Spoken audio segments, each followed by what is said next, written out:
अस्सलाम वालेकुम नाजरीन, थोड़ा की हाल चाल है। उम्मीद करदा हां कि तुस सारे ठीक होवोगे। नाजरीन, जिवें कि तुसी व्लॉग वेख रहे हो, व्लॉग एक जिम ते हैगा ਜਿਹੜਾ ਅਸੀਂ ਸ਼ਾਮ ਵੇਲੇ ਜਾਂਦੇ ਆਂਗੇ। ਜਨਾਬੇ ਵਾਲਾ ਇਹ ਸਾਡੇ ਯੂਨੀਵਰਸਿਟੀ ਤੋਂ ਤਕਰੀਬਨ ਖੈਰ ਤੁਸੀਂ ਹੋਸਟਲ ਤੋਂ ਤਕਰੀਬਨ 500 ਮੀਟਰ ਦੂਰ ਅਨਾਰਕਲੀ ਪੁਰਾਣੀ ਅਨਾਰਕਲੀ ਬਾਜ਼ਾਰ ਦੇ ਵਿੱਚ ਵਾਕਿਆ ਹੈਗਾ ਤੇ ਚੌਧਰੀ ਵਾਲੇ ਸਟੋਰ ਨੂੰ ਤਕਰੀਬਨ ਸਾਵੇਂ ਗਲੀ ਜਾਂਦੀ ਉਹਦੇ ਵਿੱਚ ਹੈਗਾ। ਤੇ ਜਨਾਬੇ ਵਾਲਾ ਇੱਕ ਜਿਮ ਜਿਹੜਾ ਹੈ ਬਹੁਤ ਹੀ ਅੱਛਾ ਹੈ।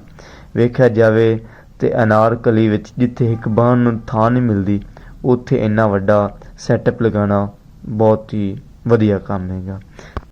ਸੋਹਣਿਓ, ਮੈਂ ਅੱਜ ਸੋਚਿਆ ਕਿ ਮੈਨੂੰ ਇੱਕ ਵਲੌਗ ਬਣਾਉਣਾ ਚਾਹੀਦਾ। ਵਲੌਗ ਮੈਂ ਆਪਣੀਆਂ ਯਾਦਾਂ ਨੂੰ ਇਕੱਠਾ ਕਰਨ ਵਾਸਤੇ ਬਣਾ ਰਿਹਾ। ਅੱਛਾ, ਮੈਂ ਇੰਟਰ ਹੁੰਦਿਆਂ ਨਾਲ ਹਾਜ਼ਰੀ ਲਗਾਈ ਹੈ। ਹਾਜ਼ਰੀ ਲਗਾਉਣੀ ਵੀ ਬਹੁਤ ਜ਼ਰੂਰੀ। ਹਾਜ਼ਰੀ ਲਗਾਉਣ ਤੋਂ ਬਾਅਦ ਮੈਂ ਆਪਦੇ ਬੇਲੀ ਜਿਹੜਾ ਹੈ ਮੇਰਾ ਉਸਮਾਨ ਗਨੀ ਵੱਟੂ ਸਾਹਿਬ, ਉਹਨੂੰ ਮੈਂ ਕਿਹਾ ਕਿ ਯਾਰ ਅੱਜ ਨਾ ਇੱਕ ਤਕਲੀਫ ਉਹ ਬਰਦਾਸ਼ਤ ਕਰ। ਆਂਦਾ ਕੀ? ਮੈਂ ਕਿਹਾ ਯਾਰ ਨਾ ਅੱਜ ਮੇਰੀ ਥੋੜ੍ਹੀ ਬਾਲੀ ਵੀਡੀਓ ਬਣਾਈ ਰੱਖੀ। ਤੇ ਆਂਦਾ ਠੀਕ ਹੈ ਯਾਰ, ਬਣਾ ਤਾਂ ਮੈਂ ਦੇਵਾਂਗਾ, ਪਰ ਇੱਕ ਜ਼ਿਆਦਤੀ ਤੂੰ ਵੀ ਮੇਰੇ ਨਾਲ ਨਾ ਕਰੀ। ਮੈਂ ਕਿਹਾ ਕੀ? ਆਖੇ ਇਹ ਨਾ ਹੋਵੇ ਕਿ ਮੈਂ ਤੇਰੀ ਵੀਡੀਓ ਬਣਾਵਾਂ ਤੇ ਤੂੰ ਮੇਰੀ ਵੀਡੀਓ ਨਾ ਬਣਾਏ। ਮੈਂ ਕਿਹਾ ਬਈ ਇਹ ਜ਼ਿਆਦਤੀ ਤਾਂ ਨਹੀਂ ਹੋਵੇਗੀ, ਪਰ ਇੱਕ ਸ਼ਰਤ ਹੈ ਕਿ ਮੇਰੀ ਵੀਡੀਓ ਥੋੜ੍ਹੀ ਸੋਹਣੀ ਬਣਾਈ।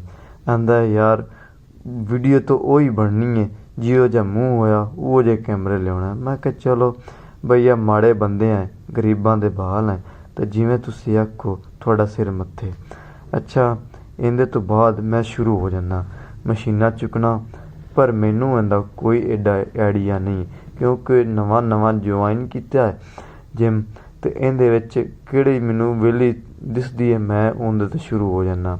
ਕਿਵੇਂ ਕਿ ਤੁਸੀਂ ਵੇਖ ਰਹੇ ਹੋ ਕਿ ਤੁਹਾਨੂੰ ਵੇਖ ਕੇ ਪਤਾ ਲੱਗ ਹੀ ਜੈਸੇ ਕਿ ਇਹ ਬੰਦਾ ਅਨਾੜੀ ਹੈ। ਸੋਹਣਿਓ, ਇੱਥੇ ਜਿਹੜਾ ਬੰਦਾ ਮੈਨੂੰ ਵੇਂਦਾ ਹੈ ਉਹ ਕਹਿੰਦਾ ਹੈ ਕਿ ਤੂੰ ਆਪਣੀ ਕੋਈ ਲੱਤ ਬਾਂਹ ਜਾਂ ਚੁੱਕ ਤੈਨੂੰ ਪਾਈ ਜਾਣੀ ਹੈ ਜਿਵੇਂ ਤੂੰ ਕਰ ਰਿਹਾ। ਮੈਂ ਅੱਗੋਂ ਹੱਸ ਪੈਂਦਾ ਅਤੇ ਮੈਂ ਕਹਿੰਦਾ ਕਿ ਯਾਰ ਮੈਨੂੰ ਇੰਨਾ ਇਲਮ ਨਹੀਂ ਹੈ ਜੇ ਕਿ ਮੈਂ ਤਾਂ ਅਜੇ ਜਿਹੜੀ ਮੈਨੂੰ